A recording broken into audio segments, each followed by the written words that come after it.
But we got it, I think, settled. We'll see. Hamas has to agree. And if they don't, it's going to be very tough on them, but it is what it is. But all of the Arab nations, Muslim nations have agreed. Israel has agreed. It's an amazing thing. It just came together. War is very strange, you know. You never know what's going to happen with war. The easiest one of them all is Putin. I said, number one, it's a war that would have never happened if I were president, if the election weren't rigged. If I were president, that war would have never happened. Not even a little chance. And it didn't happen for 4 years. But I knew Putin very well, and I thought that would be easy because I know him so well. Well, that one turned out to be the hardest of them all. We had some that were not settlable, and they all got settled. So if this works out, that we did yesterday with the Middle East, then that's more than a war. That's lots of wars. That's all combined. That's a lot of wars. Many of you were over there in many different capacities in many different countries. That's a big part of the earth. But if that works out, it would be 8+. I'm going to give myself 2 or 3 for that one. And then we just have the one to settle, and we have to settle it up with President Putin and Zelensky. Got to get them together and get it done. But the only way we can do that is through strength. I mean, if we were weak, they wouldn't even take my phone call. But we have extreme strength. We had the horror show in Afghanistan, which is really the reason I think that Putin went in. He saw that horror show by Biden and his team of incompetent people. And that showed, I think it gave him a path in. I wasn't there any longer. I watched that, and it was so horrible. I think it was the most embarrassing day in the history of our country. And now we're back. And that's it. We're not going to have any of that crap happen, I can tell you. That was terrible, so terrible. Together we're reawakening the warrior spirit, and this is a spirit that won and built this nation, and from the cavalry that tamed the Great Plains to the ferocious, unyielding power of Patton Bradley and the great General Douglas MacArthur. These are all great men. In this effort, we're a team, and so my message to you is very simple. I am with you, I support you, and as president, I have your backs 100%. You'll never see me even waver a little bit. It's the way it is. And that includes our great police officers and firemen and all of these people that are doing so well. Together over the next few years, we're going to make our military stronger, tougher, faster, fiercer, and more powerful than it has ever been before. I rebuilt our nuclear, as you probably know, but we'll upgrade that also and just hope we never have to use it. We have to hope we never have to use it, because the power of that is so incredible. I see things, I don't think they'd show it to you. I really wouldn't want them to show it to you. But when you see the result of what's left, you never want to use that. Never, never, ever. We were a little bit threatened by Russia recently, and I sent a submarine, nuclear submarine, the most lethal weapon ever made. Number one, you can't detect it. There's no way. We're 25 years ahead of Russia and China in submarines. Russia's actually second in submarines. China's third, but they're coming up. They're coming up. They're way lower in nuclear too, but in 5 years they'll be equal. They're coming up. And you don't have to be that good with nuclear. You could have 1/20th what you have now and still do the damage. That would be, that'd be so horrendous. But I announced that, based on his mention of nuclear, and it was really a stupid person that works for him mentioned the word nuclear, I moved a submarine or two, I won't say about the two, over to the coast of Russia, just to be careful, because we can't let people throw around that word. I call it the N-word. There are 2 N-words, and you can't use either of them. You can't use either of them. And frankly, if it does get to use, we have more than anybody else. We have better, we have newer, but it's something we don't ever want to even have to think about. But when somebody mentions it, that submarine started immediately thereafter. And it's just lurking, but I'm sure we're not going to have to use it. But it's an amazing, it's undetectable, totally. Ours is, theirs isn't. Theirs are totally detectable. We can detect them easily. We go right to the spot. But we have genius apparatus that doesn't allow detection. It doesn't allow detection at all by anybody above water or below water. It's incredible. We're way ahead of everybody in that and other things. As a result of the exciting renewal of the spirit of our armed forces, and that's what it is. It's really reaching that spirit, unprecedented heights. Over the past 8 months, new enlistments, I'm so proud of this, have surged to record highs, the highest we've ever had. And we used to have recruiting shortages.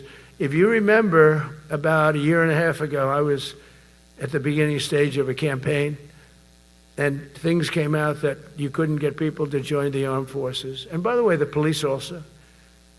Fire department. I always put the fire department in because they're great. They're great. And I got 95% of their vote, too. That helps.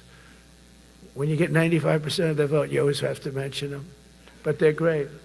And they're brave in our inner cities, which we're going to be talking about, because it's a big part of war now. It's a big part of war. But the firemen go up in ladders, and you have people shooting at them while they're up in ladders. I don't even know if anybody heard that. And I said, don't talk about it much, but I think you have to. Our firemen are incredible. They're up in one of these ladders that goes way up to the sky, rescuing people, and you have animals shooting at them, shooting bullets at firemen that are way up in death territory. You fall off that ladder, it's over. It's over. They don't even have to inspect you when you hit the ground. And you have people shooting bullets at them in some of these inner cities. We're not going to let that happen. So I always mention the firemen because that's actually a big problem we have. They are unbelievable. Like you, they're unbelievable people. For the first time on record in 2025, the Navy, Air Force, and Space Force all met or surpassed their recruiting goals 3 months early. That never happened before. And the Army did even better. Congratulations, Army. They met everything. And these were the highest standards because we're making it larger. So these were much higher standards than you had 4 years ago, 3 years ago, during the sleepy Joe Biden era. And the Army did it 4 months early. And you remember, a year and a half ago, they said the big stories that we're way behind with the Army, Air Force, the Navy, the Marines. We're way behind, Coast Guard, and even Space Force. I love Space Force because that was my creation. You know, when you create something, I love it. And the people we put in there were good. I got that right. We put in great people initially, and we've really dominated. We really dominate in that sphere now. We're way behind China and Russia, and now we dominate. Space Force turned out to be a very important thing. I said from the beginning, you know, when Biden came into office, he wanted to terminate it. He said, and this thing called Space Force, so we could get rid of that. And he got hammered by the people in this room for even suggesting it, because it's very important, one of the most important. And as time goes by, it'll get more and more important. But we're now at 106% of our recruiting targets for the year, and that's the best in far more than a generation. And for the Marines, morale is so strong that the Marine Corps will meet its 2026 retention targets before the end of October, which never happens. And that's the earliest it's ever happened in the history of our country. And it makes you feel good, you know. I felt guilty. I'd go make a speech in front of never people like you. You are the leaders, but people, soldiers. And I felt embarrassed because there'd be stories about, you know, we couldn't fill up our Army, Navy, Air Force. We couldn't fill them up. And it was headlines. It was during Biden's 4 years. The auto pen, I call them the auto pen. It's, how would you like to have your thing signed by an auto pen? You know, when I have a general and I have to sign for a general because we have beautiful paper, the gorgeous paper, I said throw a little more gold on it, they deserve it. I want the A paper, not the D paper. We used to sign a piece of garbage. I said, this man's going to be a general, right? Yeah. I don't want to use this. I want to use the big, beautiful, firm paper. I want to use the real gold writing when you talk about the position, and they're beautiful. And but how would you like to have that where some kid sitting in the back office is having it signed with an auto pen? I thought about it, and I thought about you people first, admirals, generals. I said, somebody works his whole life. He gets into maybe the academies or wherever, but however you got there, and you go through years of work, and now you become an admiral or a general or whatever. And when you do, the President of the United States signs your commission, as you know, and that commission is beautifully displayed. And I sign it. Actually, I love my signature. I really do. Everyone loves my signature. But I signed it very proudly, and I always think to myself, how can you have an auto pen sign this? It's just so disrespectful. To me, it's just totally disrespectful. And it turned out that almost everything he did was signed by auto pen, except for when he gave his son, Hunter, pardon. He signed that one. And that's actually the worst signature I've ever seen. That was the bad. The auto pen looks much better. But as leaders, our commitment to every patriot who put on the uniform is to ensure that American military remains the most lethal and dominant on the planet, not merely for a few years, but for the decades and generations to come, for centuries. We must be so strong that no nation will dare challenge us, so powerful that no enemy will dare threaten us, and so capable that no adversary can even think about beating us. And we've had it recently. I had India and Pakistan were going at it, and I called them both. And in this case, I used trade. I'm not going to trade with you. Used to two nuclear nations, big nuclear. And no, you cannot do that. I said, yes, I can. You go into this frickin' war that I'm hearing about. You know, actually, they just shot down 7 planes. 7 planes, it was starting. There's a lot of bad blood. And I said, you do this, there's not going to be any trade. And I stopped the war. It was raging for 4 days, but that was just the beginning. And we stopped it. It was a great thing. And the Prime Minister of Pakistan was here, along with the Field Marshal, who's a very important guy in Pakistan, and he was here 3 days ago. And I didn't even realize it as beautiful as he said it, but he said that to a group of people that were with us, 2 generals, but a group, he said, this man saved millions of lives because he saved the war from going on, and that war was going to get very bad, very, very bad. President Trump saved millions and millions of lives. That was a bad war. And I was very honored. I loved the way he said it.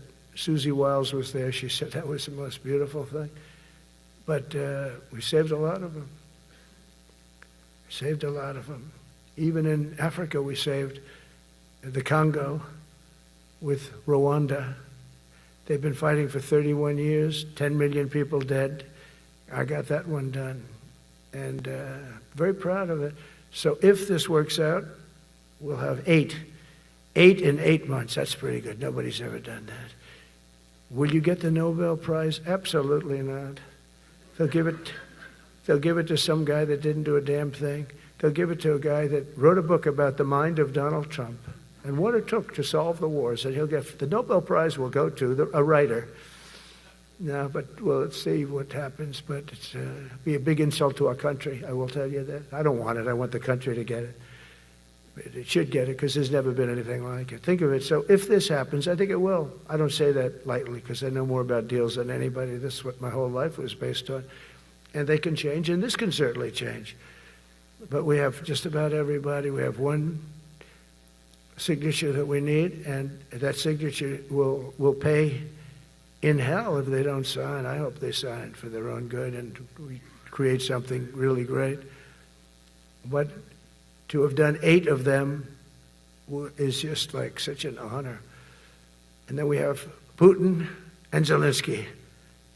The easiest one of them all. I said, that one I'll get done. I thought that was going to be first. The others were much harder, some of them. Azerbaijan this was going on for 36 years. They said, it's not solvable, sir. Don't do it. I said, I will do it. I will do it. And I got on the phone with the 2 countries. They were great. They were great. I knew immediately. I knew as soon as I started talking to them, we're going to solve that war. We did. Now they're so happy. Now they're friends. One said he's been president for 32 years, 22 years. He said, for 22 years I did nothing but kill his people. They were in the room together at the Oval Office. And they started off spread like this. I have the beautiful Resolute desk. And one was here, and one was here. You couldn't get further away. That's the furthest I've ever seen two people in front of me. And as the hour went by, they got closer, closer, closer. And at the end of the hour, we had it done. And they hugged and hugged and hugged. And I said, that's so nice, and you're going to remain friends. And I spoke to them, one of them the other day. He said, no, he's now my friend. But for 22 years, he's been the head of Azerbaijan for 22 years. And the other guy, great guy too, 7. And you know that war, that was a war that was not solvable. He said for 7 years. The other one said for 22 years. All I did was kill his people. That's all I've done. I said, well, we're going to put a stop to that. So we solved that. So it's a great thing. It's a great feeling. You're saving Kosovo and Serbia. You're saving so many lives doing this if you can do it. But our people deserve nothing less than the very best, and we're never going to let them down. And if we can solve wars instead of you having to fight wars, wouldn't that be wonderful, right? Wouldn't that be wonderful? That's why one of the first executive orders I signed upon taking office was to restore the principle of merit. That's the most important word, other than the word tariff. I love tariffs. Most beautiful word. But I'm not allowed to say that anymore. I said tariff is my favorite word. I love the word tariff. We're becoming rich as hell. We have a big case in front of the Supreme Court, but I can't imagine. Because this is what other nations have done to us. And we have, great legal grounds. But you still have a case. It would be very bad if something happened. But I said, my favorite word in the English dictionary is the word tariff. And people thought that was strange. And the fake news came over and they really hit me hard on it. They said, what about love? What about religion? What about God? What about wife, family? I got killed when I said tariff is my favorite word. So I changed it. It's now my 5th favorite word. And I'm okay with that. I'm okay with that. But they hit me hard. But it is. When you look at, we've taken in trillions of dollars. We're rich again. And there'll never be, when we finish this out, there'll never be any wealth like what we have. Other countries were taking advantage of us for years and years. You know that better than anybody. And now we're treating them fairly. But the money coming in is, we've never seen anything like it. The other day they had $31 billion that they found, $31 billion. So we found $31 billion and we're not sure from where it came. A gentleman came in, a financial guy. I said, well, what does that mean? He said, we don't know where it came. I said, check the tariff shelf. No, sir, the tariffs haven't started in that sector yet. I said, yes, they have. They started 7 weeks ago. Check it. Comes back 20 minutes later. Sir, you're right. It came from tariffs. $31 billion. That's enough to buy a lot of battleships, Admiral, to use an old term. I think we should maybe start thinking about battleships, by the way. We have a Secretary of the Navy came to me, because I look at the Iowa out in California, and I look at different ships and the old pictures. I used to watch Victory at Sea. I love Victory at Sea. Look at these admirals. It's got to be your all-time in black and white. And I look at those ships. They came with the destroyers alongside of them, and man, nothing was going to stop. They were 20 deep, and they were in a straight line, and there was nothing going to stop them. And we actually talk about, those ships. Some people would say, no, that's old technology. I don't know. I don't think it's old technology when you look at those guns. But it's something we're actually considering, the concept of battleship. Nice 6-inch sides, solid steel, not aluminum that melts if it looks at a missile coming at it. It starts melting as the missile's about 2 miles away. Now, those ships, they don't make them that way anymore. But you look at it, and your secretary likes it, and I'm sort of open to it.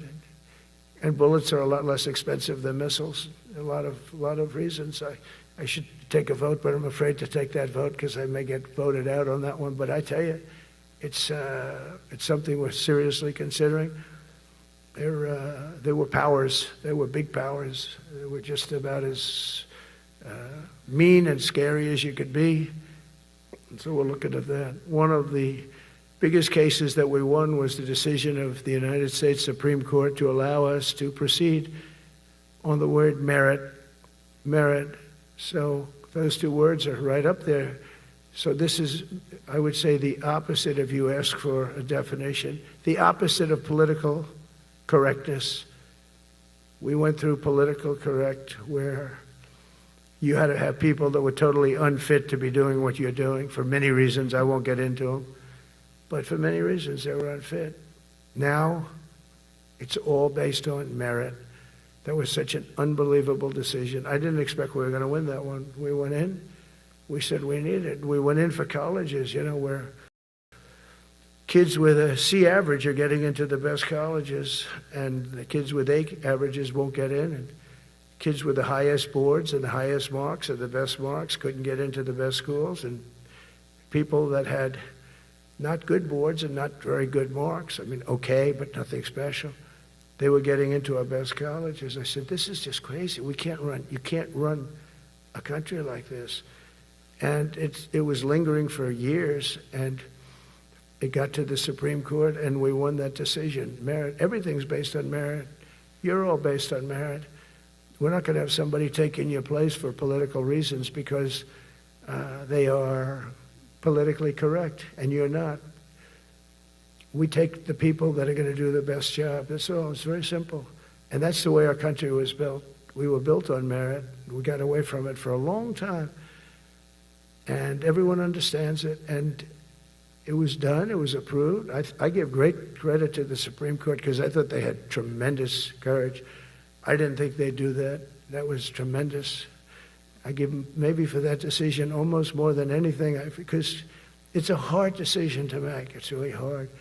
The apparatus of our country was not set up for merit. It was set up for political correctness. And you can never be great if you're going to do that. And we're going to be greater than we ever were before.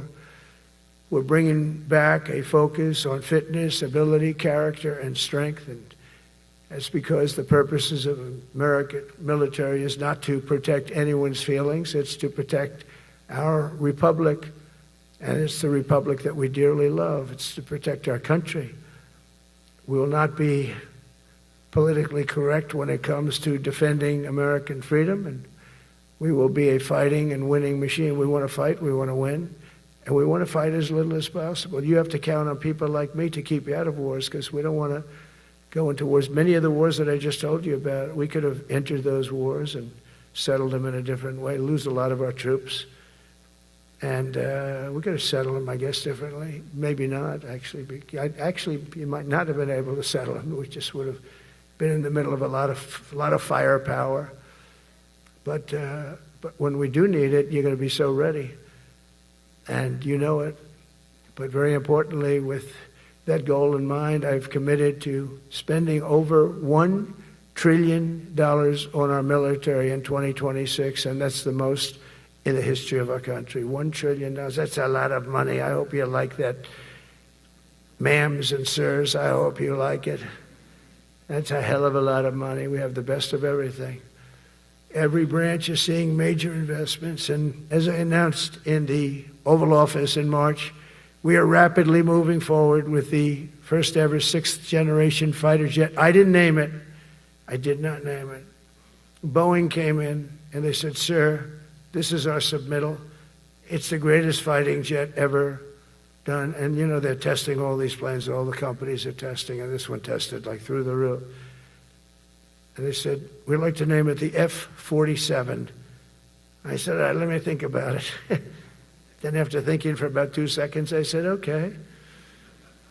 You know what that means, 47. I'm 47. So I'm 45, 46, and 47, if you think about it.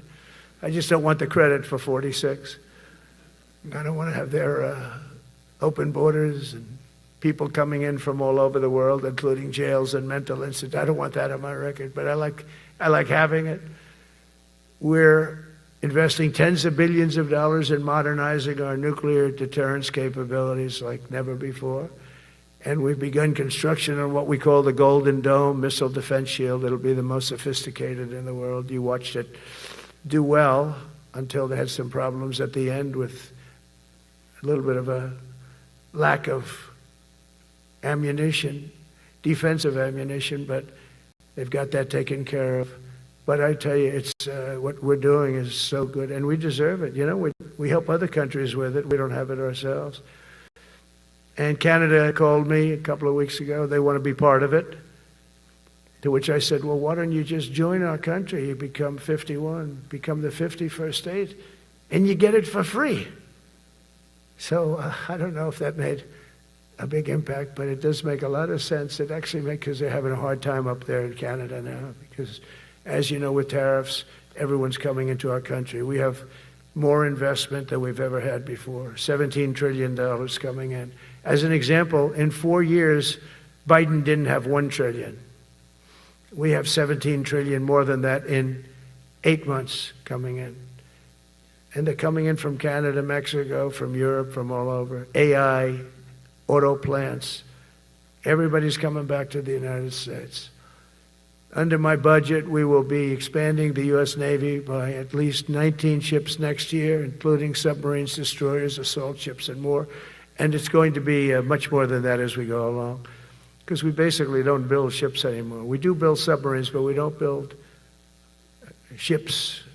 Do you know in the Second World War, they were freighters and different types, but we were doing a ship a day, and now we don't do ships. And I'm not a fan of some of the ships you do. I'm a very aesthetic person, and I don't like some of the ships you're doing aesthetically. They say, oh, it's stealth. I say, that's not stealth. An ugly ship is not necessary in order to say you're stealth.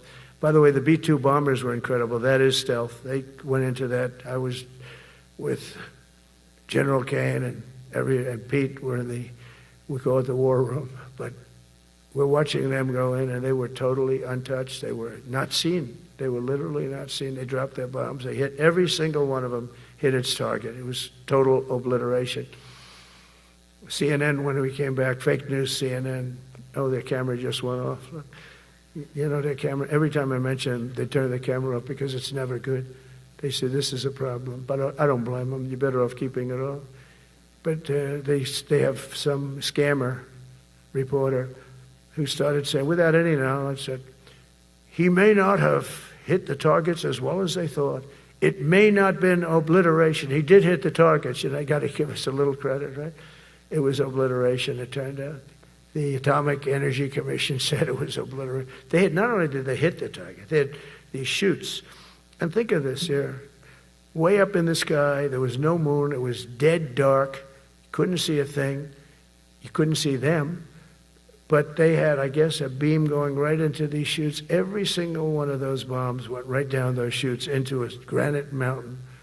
I think it's the last time they're going to build air chutes. They had these air chutes that were nice, beautiful. They were meant for us. But it was total obliteration. And now they give us credit for that. But these people were phenomenal. I tell you, for the Air Force people here, you can be very proud. That B-2, we just ordered a lot of new ones and updated ones, but I'd take the other ones. Let me tell you, they couldn't have worked any better. So they flew for 37 hours total, back and forth, no stops, no nothing. We had 52 tankers loading them up, and that's a job I wouldn't necessarily want too much, flying a tanker loaded up with hundreds of thousands of gallons of fuel. I don't know if I'd do that job, General. I asked the question, what happens if it gets hit? Sir, you don't want to know about that, right? I don't want to know about that. But those guys, they just hear us. They're incredible. I had them all to the Oval Office. We had the B-2 pilots and a lot of the people, even the people that took care of them, the maintenance people, just as important. We had them all to the White House, gave them a big party on the lawn, brought some of them into the Oval Office. But on top of all this, we'll deliver a hard-earned pay raise of 3.8% to every soldier, sailor, airman, Coast Guardsman, Space Guardman, and Marine, something you weren't getting from the past administration. They did not treat you with respect. They're Democrats. They never do. Not only are we rebuilding our great strength, but for the first time in years, my administration is actually using that strength to defend the core and vital interests of America. And very simply, we are putting America first. And I have since I've been elected. I've always put America first. It's sort of simple, you know, when you think. My campaign was run on common sense, and we did great. We got the highest numbers ever received in terms of districts. You know, they have it broken up, 2,500 versus 525. We won every swing state. We won the popular vote. We won everything. We won everything. You have to take a look at the map. It's almost entirely red, except there's a little blue line on each coast, and I think that's going to disappear too. We did really great, and part of it is because of our success with the military, the rebuilding of the military, the vote that I got from the military, and they're vicious people, you know, that we have to fight, just like you have to fight vicious people. Mine are a different kind of vicious, but they spread all these horrible, you know, they made up statements and said what I said about everything, but even about the military. But fortunately, the military didn't believe it. It's hard. You know, they make up a statement and they said, you say it. We had 25 people that said he never said that. 25. We had 25 affidavits. And they said, well, we're going with it anyway. You know, these sleazebags. And that's why the press is really losing all power, because people aren't believing it. We need an honest press. We need borders. We need borders. We need an honest press. We need fair elections. I mean, those three things. And we don't have an honest press. We have a really corrupt press, but we fight through the corrupt press. And the people understand you have to do this stuff a lot. You have to go on television a lot, because you can't get a fair shake if you're going to rely on somebody else. They don't understand. They've destroyed the image of media. Now is at the lowest point it's ever been. It's lower than Congress. Can you believe that? It's something. But together with many of you in the room, we've brought back the fundamental principle that defending the homeland is the military's first and most important priority. That's what it is. Only in recent decades did politicians somehow come to believe that our job is to police the far reaches of Kenya and Somalia, while America is under invasion from within. We're under invasion from within. No different than a foreign enemy, but more difficult in many ways because they don't wear uniforms. At least when they're wearing a uniform, you can take them out. These people don't have uniforms. But we are under invasion from within. We're stopping it very quickly. After spending trillions of dollars defending the borders of foreign countries, with your help, we're defending the borders of our country from now on. We're not going to let this happen. Biden let people come in from prisons, mental institutions, drug dealers, murderers. You know, we had 11,488 murderers allowed into our country by this guy who had no clue. He had no clue. He shouldn't have been there in the first place, but he had no clue. The people that ran the office, the White House, were people that surrounded him, radical left lunatics that are brilliant people, but dumb as hell when it came to policy and common sense. And they allowed people from all over the world, from the Congo. They opened up prisons in the Congo. They came into our country totally unmatched, unvetted, unchecked. And from all over, South America, not just South America. You know, you think South America, no, but from all over. A lot came in from Venezuela. Venezuela emptied its prison population into our country. That's why they have Tren de Aragua, one of the worst gangs ever. But we took care of them. We took good, strong care of them. And I just want to thank the National Guard in Washington, D.C.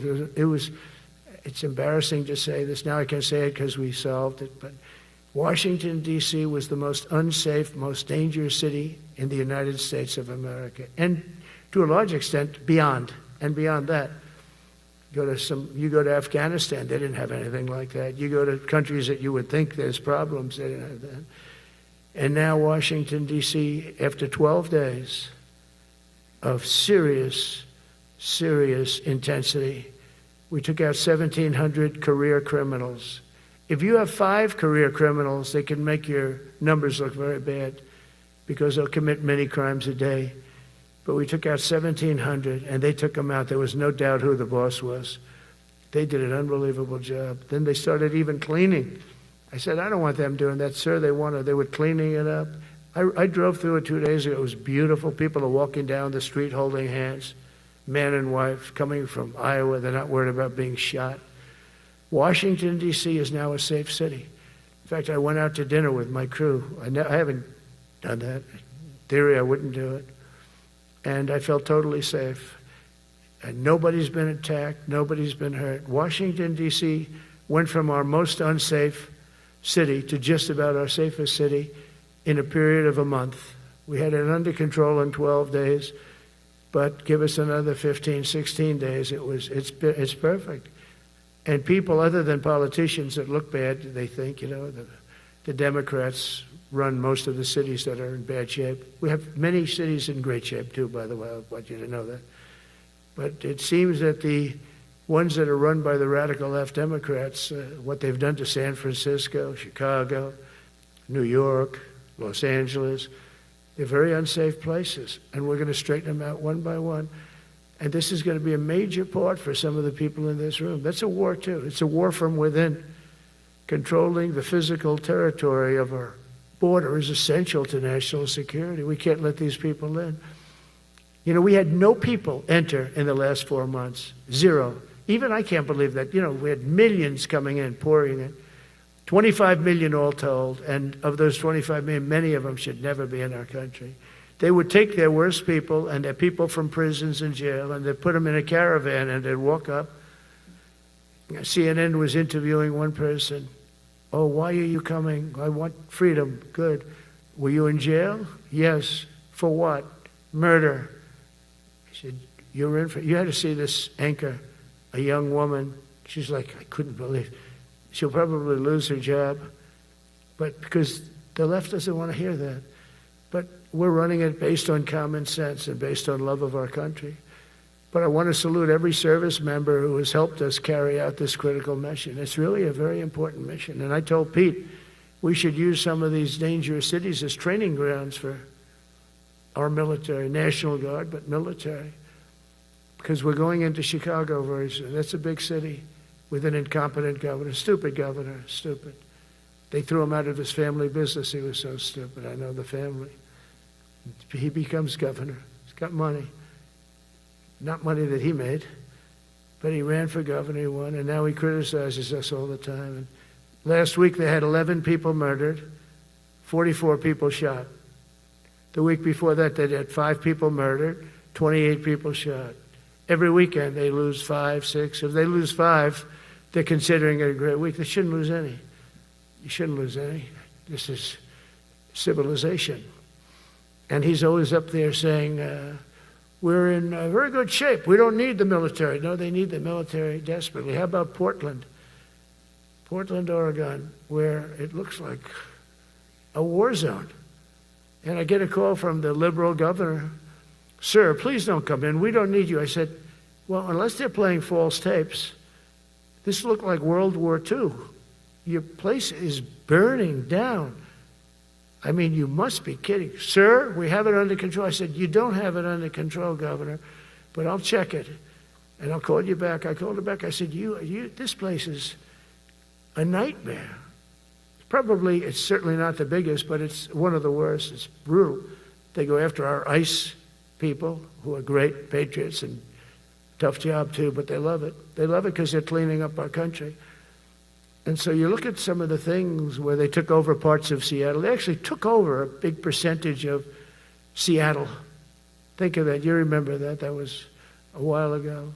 And I sent in the troops and they were gone. As soon as I sent them in, when we send in the troops, if you have a real leader that says you got to do what you have to do, I put that out the other day. You got to do what you got to do because we don't want our people hurt as they stand by. I was watching during Biden, there were troops standing up like this, brave, standing up at attention, the way I should stand all the time. And I'm like this, and people are standing, and their mouth is this far away from their mouth, and they're spitting at them, and they're screaming at them. And that soldier standing there, he wants to knock the hell out of the person, but he's not allowed to. do anything. So they just stand there and they get abused. And a woman was this far away from his face, and she starts spitting in his face, and he's not allowed to do anything. If it's okay with you, generals and admirals, I've taken that off. I say, they spit, we hit. Is that okay? I think so. They spit, it's a new thing. They spit, we hit. How about the cars, where the cars are coming out? They get brand new cars, Border Patrol, ICE, beautiful, nice new cars. And they're driving along, and they have to go through a gauntlet of rocks being thrown at the car. So here's this beautiful brand new car. By the time it goes 100 yards, it's destroyed. These guys have pretty good arms, some of them. And they're throwing bricks at full force into the window and into the car. It looks like it's a war zone. And I said, never let that happen again. From now on, if that ever happens, and I say it here, you get out of that car and you can do whatever the hell you want to do. Because those people are you can die from that. Those bricks go through the windows. You can die. They'd like it to. They'd like it to go through the window. But this was a couple of months ago. They just kept driving and bricks are hitting the car. And I said, why aren't they stopping? Because they were under orders from the past administration, never stop. But that's different with us. We stop. And since I gave that order, we haven't had that problem. It's very interesting. It's amazing. It's just like in Venezuela. You've seen the boats going. We can't find any more boats. They're carrying drugs, massive. Every boat kills about 25,000 people. That's what they have. They had fentanyl mostly and a lot of other drugs. And we take them out, and we've taken out 4. And it's on air.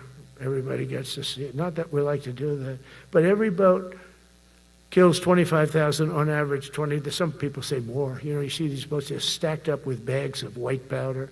That's mostly fentanyl and other drugs too. And now we have a problem. General Kane said, sir, there are no boats out there. Not even fishing boats. They don't want to go fishing. I don't blame them. There'll be no fishing today. But it's amazing what strength will do, because all we want to do is stop drugs from flowing into our country. It's destroying. We lost 300,000 people died last year. Everybody knows friends, many friends probably, that you lost a child, or adults too, but you lost a son or daughter because of what's coming into our border.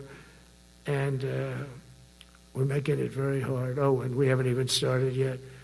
Last month I signed an executive order to provide training for quick reaction force that can help quell civil disturbances. And this is going to be a big thing for the people in this room, because it's the enemy from within, and we have to handle it before it gets out of control. It won't get out of control. Once you're involved at all, they all joke. They say, oh, this is not good. You saw it in Washington. We had gangs of Trenday Arag with 10, 12, 15 kids, and these military guys walk up to them, and they treat them with disrespect, and they just got pounded. They just got pounded. The gang just pounded, then thrown into paddy wagons and taken back to their country. Some are so dangerous we don't want to even do that, because we don't want to. Some of stone cold murderers, we don't have the confidence. Even though they're not coming back very easily, we don't have the confidence. We put them in jails. But these service members are following in a great and storied military tradition, from protecting frontier communities to chasing outlaws and bandits in the Wild West. And our history is filled with military heroes who took on all enemies, foreign and domestic. You know that phrase very well. That's what the oath says, foreign and domestic. Well, we also have domestic. George Washington, Abraham Lincoln, Grover Cleveland, George Bush, and others all use the armed forces to keep domestic order and peace. Many of our leaders used the military to keep peace. Now they like to say, oh, you're not allowed to use the military. And you know what the people say? The people in those cities where they're being raped and shot and beat up, you know what they say? We love the military. You ever see where they interview the people on the street? I've never seen somebody say they don't, unless they're radical and paid off, because a lot of these insurrectionists are paid by, whether it's Soros or other people, but they're paid by the radical left. So today I want to thank every service member from general to private who has bravely helped us secure the nation's capital and make America safe for the American people. It's amazing. The whole world is watching. Everybody in the White House, they come up to me, young women, sir, thank you. I know immediately what they're thanking. They don't have to say it. They walk to work now to the White House. We haven't had a crime in Washington in so long because we got the careers. We call them the careers. We got these lunatics out, and they'll never be any good. You know, I hate to tell this to the liberal media. You could spend time with them.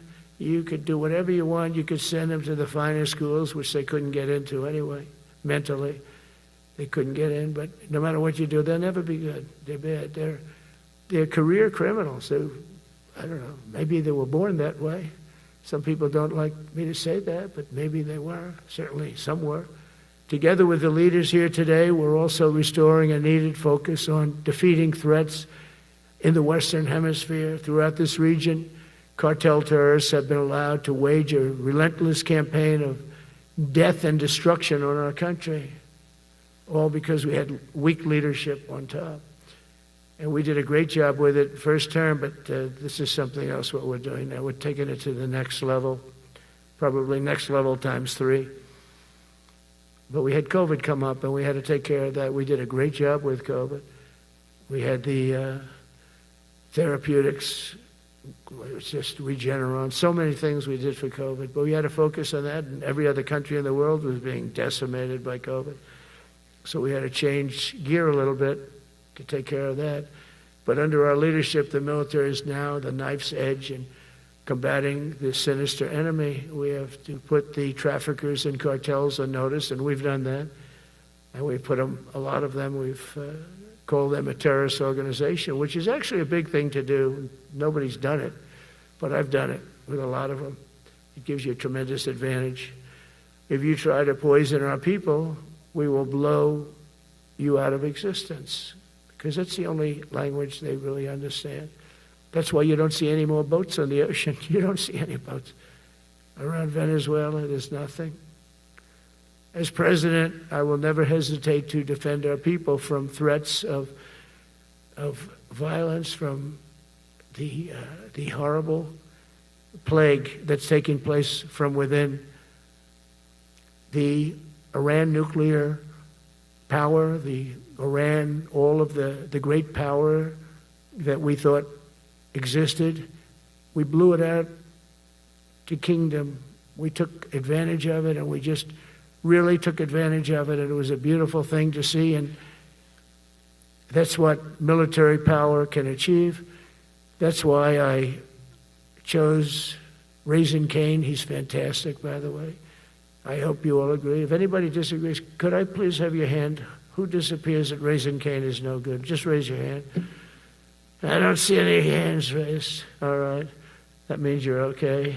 That means that he's okay now, but I saw his results. You know, he took out ISIS. I was told it was going to take 4 years. It took 4 weeks. I went to see him, and he took him out in 4 weeks, knocked him out, knocked him to hell. And I was told by military people it was going to take 4 to 5 years to do it. And I don't even know if we'll have it then, sir. These were the Washington generals. I call them the television generals. But Raising Cane did it in 4 weeks, took out 100% of the ISIS caliphate. As a result of these actions and many others since my inauguration, we're witnessing the triumphant return of peace through strength. We have great peace through strength. America is respected again as a country. We were not respected with Biden. They looked at him falling downstairs every day. Every day the guy's falling downstairs. He said, it's not our president. We can't have it. I'm very careful, you know, when I walk downstairs, like I'm on stairs, like these stairs, I walk very slowly. Nobody has to set a record. Just try not to fall, because it doesn't work out well. A few of our presidents have fallen, and it became a part of their legacy. We don't want that. You walk nice and easy. You don't have to set any record. Be cool. Be cool when you walk down, but don't pop down the stairs. So one thing with Obama, I had zero respect for him as a president, but he would bop down those stairs. I've never said, da-da, da-da, da-da, pop, pop, pop. He'd go down the stairs, wouldn't hold on. I said, it's great. I don't want to do it. I guess I could do it. But eventually, bad things are going to happen. And it only takes once. But he did a lousy job as president. A year ago, we were a dead country. We were dead.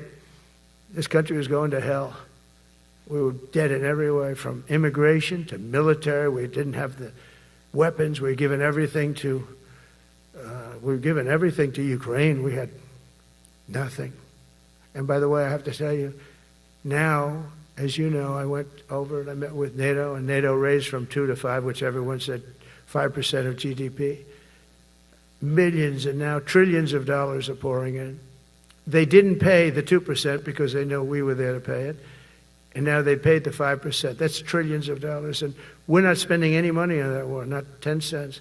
We sell our equipment to NATO. NATO pays us for the equipment, and they give it to Ukraine or whoever they give it to. But they can keep it, but we're not involved. We have no money going out. Biden gave $350 billion. Not sustainable. $350 billion. And we have a war that should have never started.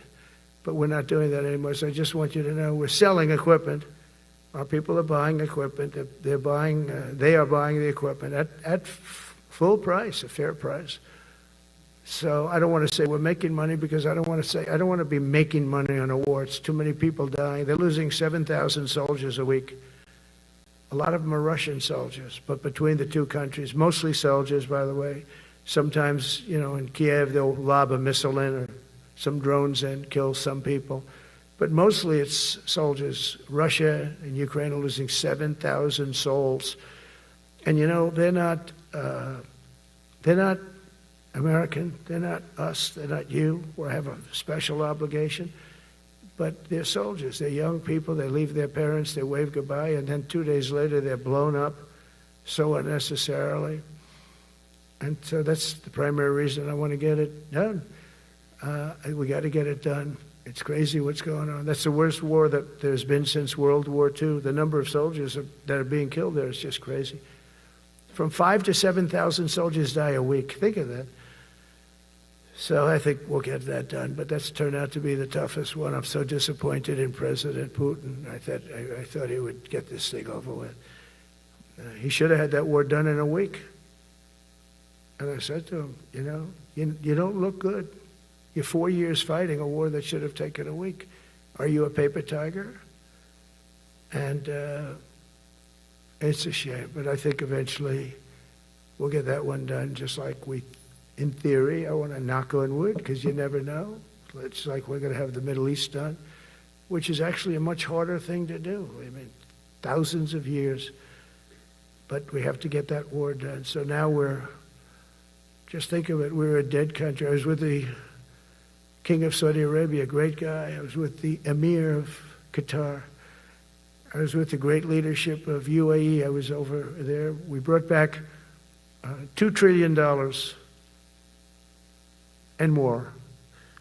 They ordered 200 planes, Boeings. They ordered so much, and they were great. But they all said essentially the same thing. They said, 1 year ago, you were a dead country, and now you're the hottest country anywhere in the world. We're the hottest country in the world right now.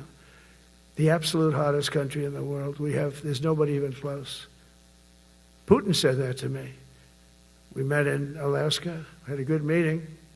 Then he went back and started sending drones into Kiev. I said, I thought we had a good meeting.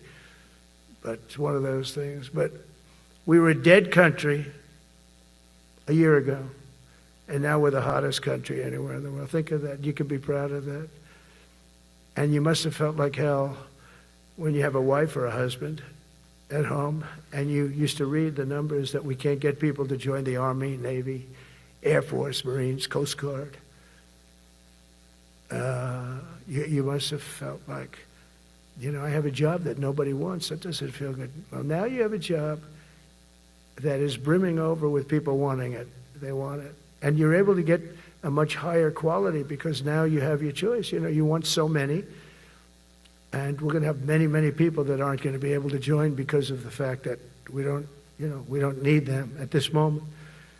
But think of it, what a difference that is from, I could just imagine 2 years ago, You're reading front page articles in the New York Times, of course, and Wall Street Journal. They always give us unfair stories. But they played it so big. They were playing it so big. Nobody wants to join the Army, the Marines, the Air Force. They don't want to join. They don't want to join the Coast Guard at all. Nobody wants to join. Nobody wants to join our police forces. Our police forces also. It's almost went hand in hand. And I used to say, boy, I'm speaking in front of the military today, and it's embarrassing because I'm speaking in front of people who have a job that other people don't want, but now you have a job that everybody wants. So I think that has to make you feel good. It's one of the reasons I love being here today, because I wanted to say that. I have to say that. Everybody wants to be in the Army, the Navy, the Air Force, the Marines. If you think the Coast Guard and Space Force, our beautiful Space Force, it's a whole different world. And now they're signing up, by the way, seriously big numbers for the police. Dangerous job, isn't it? Huh? Fire department. But that's the paving the way for progress once thought almost impossible. I mean, a year ago, you wouldn't have thought that was possible. A year ago, they were talking about making the military smaller because they can't get the people to join. We're thinking about making it larger because we have so many people. And it's nice to be able to cut people because of merit that aren't really qualified for any reason, a physical reason, a mental reason. You don't have to take them anymore because you have the pick of the litter, and they all want to be with you. They all want your job. They want to be with you. They want to work with you. They'll even take your job, Got to be a little bit sharp. You got to watch it. But everybody wants to be doing what you're doing now. What a difference. When I speak to you, and I can say that as opposed to a couple of years ago when I was talking to rooms where they were desperate to get people and they couldn't get them. What a difference a presidential election can make. That's all it is. It's just a presidential election. Yesterday at the White House, we put forward a plan for peace in Gaza. We announced it, and we're going to create something that was my idea, but unfortunately I got drafted.